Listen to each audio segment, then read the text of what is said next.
ಈ ರೀಡಿಂಗ್ ನಿಮಗೆ ಅನ್ವಯಿಸಿದರೆ ಅಥವಾ ರೆಸೊನೇಟ್ ಆದರೆ ಮಾತ್ರ ತೊಗೊಳ್ಳಿ, ಇಲ್ಲಾಂದರೆ ಬಿಟ್ಬಿಡಿ. ಇದು ಒಂದು ಜನರಲ್ ರೀಡಿಂಗ್ ಮಾತ್ರ ಆಗಿರುತ್ತೆ. ಕಾರ್ಡ್ಸ್ನ ಶಫಲ್ ಮಾಡಿದಾಗ ನನಗೆ ಫಸ್ಟ್ ಕಾರ್ಡ್ 8 ಆಫ್ ಪೆಂಟಿಕಲ್ಸ್ ಬಂದಿದೆ.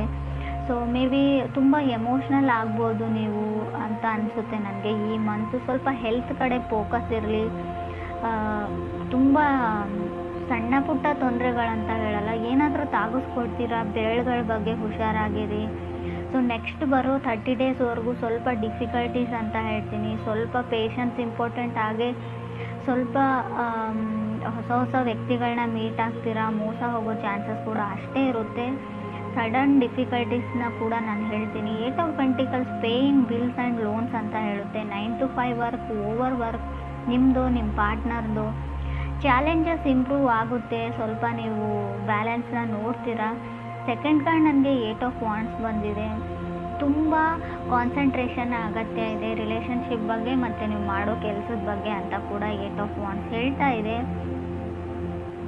ಸೊ ಥರ್ಡ್ ಕಾರ್ಡ್ ನನಗೆ ನೈಟ್ ಆಫ್ ವಾಂಡ್ಸ್ ಬಂದಿದೆ. ತುಂಬ ಹಾರ್ಡ್ ವರ್ಕಿಂಗ್ ಇದ್ದೀರಾ. ನಾನು ಆಗಲೇ ಹೇಳಿದೆ, ಸ್ಯಾಟರ್ನ್ ಇದ್ದಾನೆ ಅಂದರೆ ಹಾರ್ಡ್ ವರ್ಕ್ ನೀವು ಮಾಡಲೇಬೇಕು. ಸೊ ಕೆಲವರು ಈ ಚಾಲೆಂಜಸ್ಸಿಂದ ಹೊರಗಡೆ ಹೋದ್ರಾಯ್ತು ಅನ್ನೋ ಪ್ಲ್ಯಾನಲ್ಲಿದ್ದೀರಾ, ಬಟ್ ಅದು ಹಾಗಾಗೋದಿಲ್ಲ. ನೀವು ಅದನ್ನೆಲ್ಲ ಕ್ಲಿಯರ್ ಮಾಡೇ ನೀವು ಲೈಫ್ ಇರೋದೇ ಹಾಗೆ, ಏನೂ ಮಾಡೋಕ್ಕಾಗೋದಿಲ್ಲ. ಬಟ್ ಇಲ್ಲಿ ಕೆಲವರು ತುಂಬ ಲೇಝಿ ಇದ್ದೀರಾ. ನೀವು ಕನೆಕ್ಟ್ ಆಗಿರೋ ಪರ್ಸನ್ನು, ಅದ್ರ ಕಡೆ ಕೂಡ ಗಮನ ಕೊಡಿ. ಸ್ವಲ್ಪ ಆ್ಯಕ್ಟಿವ್ ಆಗಿರಿ, ಜಿಮ್ಗೆ ಹೋಗಿ, ವ್ಯಾಯಾಮ ಮಾಡಿ, ಜಾಗಿಂಗ್ ಮಾಡಿ, ಫಿಟ್ನೆಸ್ ಫ್ರೀಕ್ ಆಗಿರಿ ಅಂತ ಕಾರ್ಡ್ ಹೇಳುತ್ತೆ. ಫೋರ್ತ್ ಕಾರ್ಡ್ ನನಗೆ ಏಸ್ ಆಫ್ ವಾಂಡ್ಸ್ ಬಂದಿದೆ. ಟ್ರಾವೆಲ್ ರಿಸ್ಟ್ರಿಕ್ಷನ್ಸ್ ಅಂತ ಹೇಳುತ್ತೆ. ಯಾವುದಕ್ಕೋ ಏನೋ ಪ್ಲ್ಯಾನ್ ಮಾಡಿರ್ತೀರಾ, ಟ್ರಾವೆಲ್ ಮಾಡಬೇಕು, ನಿಮ್ಮ ಪಾರ್ಟ್ನರ ಮೀಟ್ ಆಗಬೇಕು ಅಂತ. ಸೊ ಅದಾಗೋದಿಲ್ಲ. ಸೊ ಕೆಲಸದ ಒತ್ತಡದಿಂದ ತುಂಬ ಪ್ರೋಗ್ರಾಮ್ಸ್ ಆ್ಯಂಡ್ ಪ್ಲ್ಯಾನ್ಸ್ ಕ್ಯಾನ್ಸಲ್ ಹೋಗೋ ಚಾನ್ಸಸ್ ಇದೆ, ನಿಮ್ಮದು ಅಥವಾ ನಿಮ್ಮ ಪಾರ್ಟ್ನರ್ದು. ಫಿಫ್ತ್ ಕಾರ್ಡ್ ನನಗೆ 7 ಆಫ್ ಸಾರ್ಡ್ಸ್ ಬಂದಿದೆ. ಇಲ್ಯೂಷನ್ಸ್ ಅಂತ ಹೇಳುತ್ತೆ. 7 ಆಫ್ ಸಾರ್ಡ್ಸ್ ಕೆಲವೊಮ್ಮೆ ಭ್ರಮೆಯಲ್ಲಿರೋದನ್ನು ರೀಪ್ರೆಸೆಂಟ್ ಮಾಡುತ್ತೆ. ನೀವು ಭ್ರಮೆಯಲ್ಲಿದ್ದೀರೋ, ನಿಮ್ಮ ಪಾರ್ಟ್ನರ್ ಭ್ರಮೆಯಲ್ಲಿದ್ದಾರೋ, ತುಂಬ ಸುಳ್ಳುಗಳನ್ನ ಹೇಳ್ತೀರಾ. ಅಗತ್ಯ ಇಲ್ಲದೆ ಇದ್ದರೂ ಕೂಡ ನೀವು ತುಂಬ ಸುಳ್ಳನ್ನ ಹೇಳ್ತಿರೋ, ಅಥವಾ ನಿಮ್ಮ ಪಾರ್ಟ್ನರ್ ತುಂಬ ಸುಳ್ಳುಗಳನ್ನ ಹೇಳ್ತಾರೋ. ಸೊ ರೆಡ್ ಫ್ಲ್ಯಾಗ್ ಅಂತ ಹೇಳುತ್ತೆ. ನಿಮಗೇನೋ ತುಂಬ ಫೀಲಿಂಗ್ಸ್ ಇದೆ, ಡೇಟ್ ಮಾಡಬೇಕು, ಅವ್ರನ್ನ ಮೀಟ್ ಆಗಬೇಕು, ಅವ್ರನ್ನ ನೋಡಬೇಕು, ಅವ್ರ ಜೊತೆ ಫೀಲಿಂಗ್ಸ್ನ ಶೇರ್ ಮಾಡ್ಕೊಳ್ಬೇಕು ಅಂತ. ಬಟ್ ನಿಮ್ಮ ಪಾರ್ಟ್ನರ್ದು ರೆಡ್ ಫ್ಲ್ಯಾಗ್ ಇದೆಯೋ, ನಿಮ್ಮದು ರೆಡ್ ಫ್ಲ್ಯಾಗ್ ಇದೆಯೋ, ತುಂಬ ರೆಸ್ಟ್ರಿಕ್ಟಿವ್ ಇದ್ದಾರೆ, ಅವರು ಓಪನ್ ಅಪ್ ಆಗ್ತಾ ಇಲ್ಲ, ಅವ್ರ ಫೀಲಿಂಗ್ಸ್ನ ಶೇರ್ ಮಾಡ್ಕೊಳ್ತಾ ಇಲ್ಲ ಅಂತ ಅನಿಸುತ್ತೆ. ಸಿಕ್ಸ್ ಕಾರ್ಡ್ ನನಗೆ 7 ಆಫ್ ಕಪ್ಸ್ ಬಂದಿದೆ. ಕೆಲವರು ತುಂಬ ಕೆಲಸದಲ್ಲೂ ಅಥವಾ ರಿಲೇಷನ್ಶಿಪ್ಪಲ್ಲೂ ತುಂಬ ಕನ್ಸಿಸ್ಟೆನ್ಸ್ ಇದ್ದಾರೆ. ಸೊ ಹೇಗಾದರೂ ಮಾಡಿ ಅವ್ರನ್ನ ಪಡ್ಕೊಳ್ಳೇಬೇಕು, ಅವ್ರ ಮನಸ್ಸನ್ನ ಗೆಲ್ಲೇಬೇಕು ಅನ್ನೋ. ಸೊ ಅಥವಾ ಗೋಲ್ಸ್ನ ಅಥವಾ ಡ್ರೀಮ್ಸ್, ಕೆರಿಯರ್ ಬಗ್ಗೆ ಆದರೆ ಆ ಗೋಲ್ಸ್ನ ರೀಚ್ ಮಾಡಲೇಬೇಕು ಅಂತ ಹೇಳ್ತಾರೆ. ಸೊ ಫ್ಯಾಮ್ಲಿ ಚೆನ್ನಾಗಿದೆ, ವೆಲ್ತಿ ಫ್ಯಾಮ್ಲಿ ಅನ್ಬೋದು, ನಿಮ್ಮದು ಕೂಡ ಅವ್ರದ್ದು ಕೂಡ. ಸೊ ಅಡ್ವೈಸನ್ನ ತೊಗೊಳ್ಬೋದು. ಸ್ಟಾರ್ಟಿಂಗ್ ಆಫ್ ರಿಲೇಷನ್ಶಿಪ್ಪಲ್ಲಿ ಹೊಸದಾಗಿ ಕಮಿಟ್ ಆಗಿದ್ದರೆ ಖಂಡಿತವಾಗ್ಲೂ ನಿಮ್ಮ ಫ್ರೆಂಡ್ಸ್ದು ಯಾರಾದರೂ ಅಡ್ವೈಸ್ನ ತೊಗೊಳ್ಳಿ ನೀವು ಅಂತ ಕೂಡ ಕಾರ್ಡ್ ಹೇಳುತ್ತೆ. 7th ಕಾರ್ಡ್ ನನಗೆ 6 ಆಫ್ ಸೋರ್ಡ್ಸ್ ಬಂದಿದೆ. ಯಾರೋ ಯಾರ ಜೊತೆನೋ ಮಾತಾಡ್ತಾ ಇಲ್ಲ, ನೀವು ನಿಮ್ಮ ಪಾರ್ಟ್ನರ್ ಜೊತೆ ಅಷ್ಟೊಂದು ಕಮ್ಯುನಿಕೇಟ್ ಮಾಡ್ತಾ ಇಲ್ವೋ, ಅದರ್ ಪರ್ಸನ್ ನಿಮ್ಮ ಜೊತೆ ಕಮ್ಯುನಿಕೇಟ್ ಮಾಡ್ತಾ ಇಲ್ವೋ. ಕೆಲವ್ರಿಗೆ ರೆಡ್ ಫ್ಲ್ಯಾಗ್ ಅಂತ ಹೇಳಿದೆ. ಸೊ ತುಂಬ ಸ್ಟ್ರಾಂಗಾಗೇ ಇದೆ ಅದು. ನೀವು ಅವ್ರನ್ನ ಬ್ಲಾಕ್ ಮಾಡಿದಿರೋ, ಅವ್ರು ನಿಮ್ಮನ್ನು ಬ್ಲಾಕ್ ಮಾಡಿದ್ರು. ಮೈಂಡ್ ಗೇಮ್ಸ್ ಅಂತ ಹೇಳ್ಬೋದು. ಸೊ ಮೈಂಡ್ ಗೇಮ್ಸ್ ಕೂಡ ಕಾಣ್ತಾ ಇದೆ. ಕೆಲವರಿಗೆ ಮಾತ್ರ ಫ್ರೆಂಡ್ಸ್, ಎಲ್ರಿಗೂ ಅಲ್ಲ. 8th ಕಾರ್ಡ್ ನನಗೆ ನೈಟ್ ಆಫ್ ಪೆಂಟಿಕಲ್ಸ್ ಬಂದಿದೆ. ಸೊ ಅವ್ರ ಕಡೆಯಿಂದ ಅವ್ರು ಮೂವ್ ಮಾಡೋದನ್ನು ಸ್ಟಾಪ್ ಮಾಡಿರ್ಬೋದು, ಅವ್ರ ಎಫರ್ಟ್ನ ಸ್ಟಾಪ್ ಮಾಡಿರ್ಬೋದು. ಮುಂಚಿನ ಥರ ಅವ್ರ ಮೆಸೇಜಸ್ನ ಮಾಡಲ್ಲ, ಕಾಲ್ನ ಮಾಡಲ್ಲ. ಸೊ ಇತ್ತೀಚೆಗೆ ಯಾಕೋ ಅವ್ರಿಗೆ ಇಂಟ್ರೆಸ್ಟ್ ಕಮ್ಮಿ ಆಗಿದೆ ಅಂತ ನಿಮ್ಗೆ ಅನಿಸ್ತಾ ಇದೆ. ಬಟ್ ಅದು ಯಾವುದೇ ರೀತಿಯಿಂದಲೂ ಇಂಟ್ರೆಸ್ಟ್ ಕಮ್ಮಿ ಆಗಿಲ್ಲ. ಅವರು ನಿಮ್ಮ ಕಡೆಯಿಂದನೂ ಏನಾದರೂ ಎಫರ್ಟ್ ಬರಲಿ, ನೀವು ಕೂಡ ಅವ್ರನ್ನ ಅಷ್ಟೇ ಅಡ್ಮೈರ್ ಮಾಡಲಿ, ಅಷ್ಟೇ ಲವ್ ಆ್ಯಂಡ್ ಕೇರ್ ಮಾಡಲಿ, ಅಫೆಕ್ಷನ್ ಇರಲಿ ನಿಮ್ಮ ಕಡೆಯಿಂದನೂ ಅಂತ ಅವರು ಬಯಸ್ತಾ ಇದ್ದಾರೆ ಅಂತ ಹೇಳ್ಬೋದು. 9th ಕಾರ್ಡ್ ನನಗೆ ಸ್ಟಾರ್ ಕಾರ್ಡ್ ಬಂದಿದೆ. ಲರ್ನಿಂಗ್ ಕರ್ವಲ್ಲಿ ಇದ್ದೀರಾ ರೈಟ್ ನಾವು, ನೀವು ಅಥವಾ ಅವ್ರಿಗೂ. ಸ್ಟಾರ್ ಕಾರ್ಡ್ ಇರೋದ್ರಿಂದ ಹೋಪ್ ಇದೆ, ನಂಬಿಕೆ ಇದೆ ನಿಮ್ಮ ಮೇಲೆ, ಅವ್ರ ಮೇಲೆ ನಿಮಗೆ. ಸೊ ಚೇಂಜಸ್ ಇನ್ ರಿಲೇಷನ್ಶಿಪ್ ಅಂತ ಹೇಳುತ್ತೆ ಸ್ಟಾರ್ ಕಾರ್ಡ್ ಕೂಡ. 10th ಕಾರ್ಡ್ ನನಗೆ 6 ಆಫ್ ಪೆಂಟಿಕಲ್ಸ್ ಬಂದಿದೆ. ಕೆಲವರು ಇತ್ತೀಚೆಗೆ ಕೆಲಸ ಸಿಕ್ಕಿದೆಯೋ, ಕೆರಿಯರ್ ಸೆಟಲ್ ಆಗಿದ್ದೀರೋ, ಇತ್ತೀಚೆಗೆ ಮನೆಯಲ್ಲಿ ಫ್ಯಾಮಿಲಿ ಮೆಂಬರ್ಸ್ ನಿಮಗೆ ಜವಾಬ್ದಾರಿ ಕೊಟ್ಟಿದ್ದಾರೋ. ಲರ್ನಿಂಗ್ ಟು ಪೇ ಬಿಲ್ಸ್ ಅಂತ ಹೇಳುತ್ತೆ.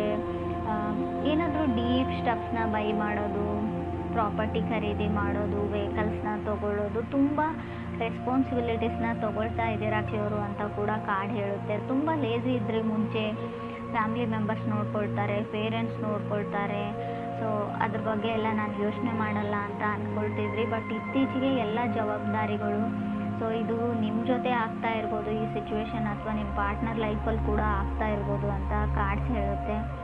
11th ಕಾರ್ಡ್ ನನಗೆ 8 ಆಫ್ ಕಪ್ಸ್ ಬಂದಿದೆ. ವಾಕಿಂಗ್ ಅವೇ ಅಂತ ಹೇಳ್ಬೋದು. 8 ಆಫ್ ಕಪ್ಸ್ ಯಾರಿಂದನೂ ನೀವು ದೂರ ಸರಿಯೋಕ್ಕೆ ಟ್ರೈ ಮಾಡ್ತಾ ಇದ್ದೀರಾ. ಕೆಲವರು ಸ್ವಲ್ಪ ಮಟ್ಟಿಗೆ ಇಗ್ನೋರ್ ಮಾಡ್ತಾ ಹೋಗ್ತಾ ಇದ್ದೀರಾ ಅಂತ ಹೇಳ್ಬೋದು. ಫ್ರೆಂಡ್ಸ್, ಇದು ಎಲ್ರಿಗೂ ಅಲ್ಲ, ಕೆಲವ್ರಿಗೆ ನಿಮ್ಮ ಪಾರ್ಟ್ನರ್ ನಿಮ್ಮನ್ನು ಇಗ್ನೋರ್ ಮಾಡ್ತಾ ಇದ್ದಾರೋ ಅಥವಾ ನೀವು ನಿಮ್ಮ ಪಾರ್ಟ್ನರ್ನ ಇಗ್ನೋರ್ ಮಾಡ್ತಾ ಇದ್ದಾರೋ, ದೂರ ಹೋಗಬೇಕು ಅಂತ ಅನಿಸಿದೆ. ಕೆಲವ್ರಿಗೆ ಇಂಟ್ರೆಸ್ಟ್ ಕಮ್ಮಿ ಆಗಿದೆ ಅಂತ ಕೂಡ ಹೇಳುತ್ತೆ. ಆಗಲೇ ಹೇಳಿದೆ, ಏನಾದರೂ ಪ್ರಾಪರ್ಟಿನ ಬೈ ಮಾಡ್ತೀರಾ ಅಂತ. ಕೆಲವರು ಮನೇನ ಪರ್ಚೇಸ್ ಮಾಡಬೇಕು ಅಂತ ಅಂದ್ಕೊಂಡಿದ್ದಾರೆ. ಕೆಲವರು ಓವರ್ ಕಮಿಟ್ ಆಗಿದ್ದೀನಿ ಅಂತ ಅನ್ನಿಸ್ತಾ ಇದೆ. ನಾನು ಆಗಲೇ ಹೇಳಿದೆ, ಯಾವುದ್ರ ಹಿಂದೆನೂ ಕೂಡ, ಯಾರ ಹಿಂದೆನೂ ಕೂಡ ನೀವು ತುಂಬ ರಶಲ್ಲಿ ಹೋಗಬೇಡಿ, ತುಂಬ ಓವರ್ ಕಮಿಟ್ ಆಗಬೇಡಿ ಅಂತ ಹೇಳುತ್ತೆ. ಸೊ ನಿಮ್ಮ ಮನಸ್ಸು ಏನು ಹೇಳುತ್ತೆ ಅದನ್ನು ಮಾಡಿ, ಪರವಾಗಿಲ್ಲ. ಆದರೂ ಕೂಡ ಅವ್ರಿಗೆ ನೀವು ಹೆಸಿಟೇಟ್ ಮಾಡ್ತಾ ಇದ್ದೀರಾ, ಇರಿಟೇಟ್ ಮಾಡ್ತಾ ಇದ್ದೀರಾ ಅನ್ನೋದ್ರ ಬಗ್ಗೆ ಕೂಡ ಯೋಚನೆ ಮಾಡಿ. ಸ್ವಲ್ಪ ಸ್ಟಾರ್ಟಿಂಗಲ್ಲಿ ಸ್ವಲ್ಪ ಪೇಷನ್ಸ್ ಇಂಪಾರ್ಟೆಂಟ್ ಆಗುತ್ತೆ. ಅವ್ರನ್ನ ನೀವು ಅರ್ಥ ಮಾಡ್ಕೊಳ್ಳೋಕೆ ಟ್ರೈ ಮಾಡಿ, ಅಥವಾ ನೀವು ಅವರು ನಿಮ್ಮನ್ನು ವೈಸ್ ವರ್ಸ ಅಂತ ಕಾರ್ಡ್ ಹೇಳುತ್ತೆ. 12th ಕಾರ್ಡ್ ನನಗೆ 2 ಆಫ್ ಸಾರ್ಡ್ಸ್ ಬಂದಿದೆ. 13th ಕಾರ್ಡ್ ಏಸ್ ಆಫ್ ಸಾರ್ಡ್ಸ್ ಬಂದಿದೆ. ಸೊ ಅವ್ರು ಯಾಕೋ ಮಾತಾಡ್ತಾ ಇಲ್ಲ ನಿಮ್ಮ ಜೊತೆ ಅಂತ ಅಂದ್ಕೊಳ್ತೀನಿ ನಾನು. ನಿಮ್ಮ ಪಾರ್ಟ್ನರ್ ನಿಮ್ಮ ಜೊತೆ ಮಾತಾಡ್ತಾ ಇಲ್ಲ. ಸೊ ತುಂಬ ಸೇಫ್ಗೆ ಮಾಡ್ತಾರೆ, ಅವರು ಸೇಫಾಗಿರೋಕ್ಕೆ ಟ್ರೈ ಮಾಡ್ತಾರೆ. ಮೇ ಬಿ ಕೆಲವ್ರಿಗೆ ತುಂಬ ಟಾಕ್ಸಿಕ್ ರಿಲೇಷನ್ಶಿಪ್ಪಲ್ಲಿ ಇದ್ರಿ, ನಿಮ್ಮ ಫ್ಯಾಮಿಲಿ ಮೆಂಬರ್ಸ್ ನಿಮ್ಮನ್ನು ಸೇವ್ ಮಾಡಿದರು, ಆ ವ್ಯಕ್ತಿ ಸರಿಯಿಲ್ಲ ಅಂತ ಹೇಳಿದರು, ಅದಾದಮೇಲೆ ನೀವು ಹೊರಗಡೆ ಬಂದ್ರಿ. ಸೊ ಟೈಮ್ ಟು ಲರ್ನ್ ಅಂತ ಹೇಳುತ್ತೆ. ಕಲಿಯೋದಕ್ಕೆ ತುಂಬ ಇದೆ ಕೆಲವ್ರಿಗೆ ಲೈಫಲ್ಲಿ, ಅದನ್ನು ಕಲಿಯೋದಕ್ಕೆ ಟ್ರೈ ಮಾಡಿ, ಲೈಫ್ ಲೆಸನ್ಸ್ನ ಕಲೀರಿ ಅಂತ ಹೇಳುತ್ತೆ. ಇನ್ನೂ ತುಂಬ ಟೈಮ್ ಇದೆ ನಿಮಗೆ. ಯಾವ ವ್ಯಕ್ತಿಗಳು ಯಾವ ಥರ, ಯಾರ ಜೊತೆ ಹೇಗೆ ನಡ್ಕೊಳ್ಬೇಕು ಅನ್ನೋದನ್ನು ಕಲೀರಿ. ಯಾವಾಗಲೂ ಫನ್ ಆ್ಯಂಡ್ ಜೋಕಲ್ಲೇ ಇರಬೇಡಿ ಅಂತ ಕೂಡ ಕಾರ್ಡ್ಸ್ ಹೇಳುತ್ತೆ. ಕೆಲವೊಮ್ಮೆ ನೀವು ಮಾಡೋ ಜೋಕು ಕೆಲವ್ರು ತುಂಬ ಹರ್ಟ್ ಆಗಿದೆ ಅಂತ ಕೂಡ ಹೇಳುತ್ತೆ. 6 ಆಫ್ ಪೆಂಟಿಕಲ್ಸ್ ಮತ್ತು 8 ಆಫ್ ಕಪ್ಸ್ ಇರೋದ್ರಿಂದ ಸೊ ನೀವು ಜೋಕ್ ಅಂತ ಮಾಡ್ತೀರಾ, ಬಟ್ ಏನೂ ಯಾರಿಗೋ ಹರ್ಟ್ ಮಾಡಿದ್ದೀರಾ, ಇದರಿಂದ ಅವ್ರು ಶಟ್ ಡೌನ್ ಆಗಿದ್ದಾರೆ, ಕಮ್ಯುನಿಕೇಟ್ ಮಾಡ್ತಾ ಇಲ್ಲ, ನಿಮ್ಮ ಜೊತೆ ಮಾತಾಡ್ತಾ ಇಲ್ಲ, ಇತ್ತೀಚೆಗೆ ಯಾಕೋ ಇಗ್ನೋರ್ ಮಾಡ್ತಾ ಇದ್ದಾರೆ. ರಿಜೆಕ್ಟೆಡ್ ಫೀಲಿಂಗಲ್ಲಿ ನೀವಿದ್ದೀರೋ, ನಿಮ್ಮ ಪಾರ್ಟ್ನರ್ ಇದ್ದೀರೋ, ತುಂಬ ಏನೋ ಮೊದಲಿನ ಥರ ಇಲ್ಲ, ತುಂಬ ಚೇಂಜಸ್ನ ನೋಡ್ತಾ ಇದ್ದೀನಿ, ಸ್ವಲ್ಪ ಚೇಂಜ್ ಆಗ್ತಾ ಇದ್ದಾರೆ ನನ್ನ ಪಾರ್ಟ್ನರ್ ಅಂತ ಅನ್ನಿಸ್ತಾ ಇದೆ ನಿಮಗೆ. ಇದರಿಂದ ಟ್ರಿಗರ್ ಆಗ್ತಾ ಇದ್ದೀರಾ, ಇಬ್ಬರಲ್ಲೊಬ್ಬರು ಹರ್ಟ್ ಆಗ್ತಾ ಇದೆ ನಿಮಗೆಲ್ಲೋ ಒಂದು ಕಡೆ. ಬಟ್ ನೀವು ಅದನ್ನು ಓಪನ್ ಆಗಿ ಅವ್ರ ಜೊತೆ ಡಿಸ್ಕಸ್ ಮಾಡಿಲ್ಲ. ಸೊ ಅದನ್ನು ಕೇಳಿಬಿಡಿ, ಅವ್ರಿಗೆ ಏನು ಪ್ರಾಬ್ಲಮ್ಮು, ಏನು ನಡೀತಾ ಇದೆ ಅಂತ. ಸೊ ಒಂದು ಸಲ ಕ್ಲಿಯರ್ ಮಾಡಿಕೊಂಡು, ಸೊ ಅದರಿಂದ ಅವ್ರಿಗೆ ಇಷ್ಟ ಇಲ್ಲ ಅಂದರೆ ಅದರಿಂದ ಹೊರಗಡೆ ಬನ್ನಿ ಅಂತಲೇ ನಾನು ಹೇಳ್ತೀನಿ. ಸೊ ಬೀಯಿಂಗ್ ಹ್ಯಾಪಿ ಅಂತ ಅನಿಸುತ್ತೆ, ಖುಷಿಯಾಗಿದ್ದೀರಾ. ಬಟ್ ಚಾಲೆಂಜಸ್ ಸ್ವಲ್ಪ ಜಾಸ್ತಿ ಇದೆ ಫೆಬ್ರವರಿಯಲ್ಲಿ ಕಟಕ್ ರಾಶಿಯವ್ರಿಗೆ. ಚಾಲೆಂಜಸ್ ಅಂದರೆ ತುಂಬ ಕಷ್ಟಗಳು ಬರ್ತವೆ ಅಂತ ಅಲ್ಲ, ಸ್ವಲ್ಪ ಬ್ಯುಸಿಯಾಗಿರ್ತೀರ, ತುಂಬ ಕೆಲಸಗಳಿರ್ತವೆ, ಓಡಾಟ ಇರುತ್ತೆ, ಶಾಪಿಂಗ್ ಇರುತ್ತೆ, ಪರ್ಚೇಸ್ ಇರುತ್ತೆ, ಕೆಲವು ಜವಾಬ್ದಾರಿಗಳಿರುತ್ತೆ, ಪೂಜೆ ಇರುತ್ತೆ.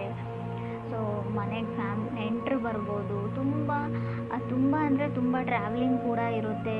ಆಲ್ರೆಡಿ ಕೆಲವರು ಟ್ರಾವೆಲಿಂಗ್ನ ಮುಗಿಸ್ಕೊಂಡು ಬಂದಿರ್ಬೋದು. ಕೆಲವ್ರಿಗೆ ಬಹಳ ಬೇಗ ಈ ಡಿಫಿಕಲ್ಟೀಸ್ ಎಂಡ್ ಆಗುತ್ತೆ, ಕೆಲವ್ರಿಗೆ ಮಂತ್ ಕೊನೆಯಲ್ಲಿ ಕೂಡ ಎಂಡ್ ಆಗ್ಬೋದು ಡಿಫಿಕಲ್ಟೀಸ್. ಬಟ್ ಯೋಚನೆ ಮಾಡೋ ಅಗತ್ಯ ಇಲ್ಲ, ಸ್ವಲ್ಪ ಹೆಲ್ತ್ ಕಡೆ ಜಾಸ್ತಿನ ಗಮನ ಕೊಡಿ ನೀವು ಅಂತ ಹೇಳ್ಬೋದು. ಸಡನ್ನಾಗಿ ಕೋಲ್ಡ್ ಆಗ್ಬೋದು, ಸಡನ್ನಾಗಿ ವೆದರ್ ಚೇಂಜ್ ಆಗೋದ್ರಿಂದ, ಟ್ರಾವೆಲ್ ಮಾಡಿ ಬೇರೆ ಊರು ಅಥವಾ ಸಿಟಿಗೆ ಹೋಗೋದ್ರಿಂದ ಸಡನ್ ಹೆಲ್ತ್ ಇಶ್ಯೂಸ್ ಬರ್ಬೋದು. ನಡೆಯುವಾಗಲೂ ಅಥವಾ ಶೂಸ್ ಅಥವಾ ಏನಾದರೂ ಇದ್ರೂ ಕೂಡ ಸ್ವಲ್ಪ ಚೆನ್ನಾಗಿರೋ ಶೂಸ್ನ ಹಾಕ್ಕೊಂಡಿವಿ ಅಂತ ನಾನು ಹೇಳ್ತೀನಿ. ಬೆರಳುಗಳ ಬಗ್ಗೆ ಸ್ವಲ್ಪ ಕೇರ್ಫುಲ್ ಆಗಿರಿ. ಕೊನೆಯದಾಗಿ ಹೇಳೋದಾದ್ರೂ